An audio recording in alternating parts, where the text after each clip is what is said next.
It's the old adage in seafood, time and temperature are our worst enemies. Our fish starts off as the best in the world, but it comes from a long way away, and so over time, value is lost throughout the chain, and we want to preserve as much of that as we possibly can for our customers.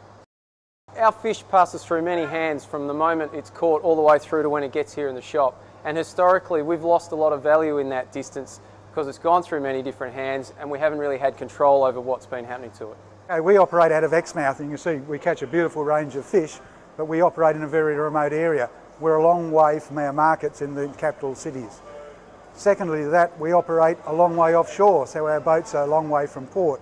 So we have the double challenge of getting fish to market, but also getting these beautiful fish onto shore and maximising our times on the fishing ground. I look at issues in life like a recipe. You need the right ingredients in the right amount, put in at the right time. And that's where the supply chain is integral to an end product. And a chef like me who likes to really brand a fish on a menu, you've got a great marketing potential to let people know about the industry, but the fish has to be perfect or in its best possible shape to get to you, and that relies on that whole supply chain. Historically, we haven't had any real visibility as to what happens to that fish over its journey, and we know we're losing value, but we weren't quite sure where. Well, we were very interested in improving quality of seafood from the point of harvest right through to the retail chain to ensure a quality product for the end user.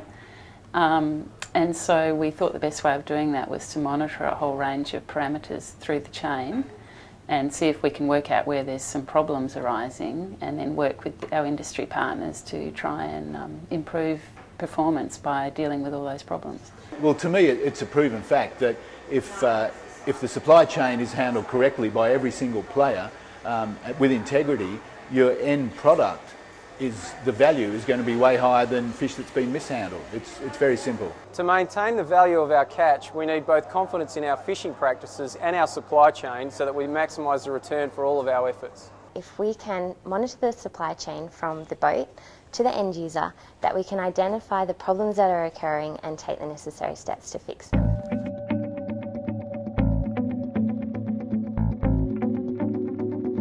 What we've done is we've developed a range of techniques which will support whole of supply chain monitoring, which will aim to maintain quality, decrease costs and reduce waste. We have identified 4 main areas in which we can undertake whole of supply chain monitoring. This is a proven and efficient approach to monitoring the whole of supply chain. Temperature logging, quality assessment, drip loss and microbiology. You get win-win. This is win-win, win-win. The fisherman wins, the wholesaler wins, the retailers win, the consumers win.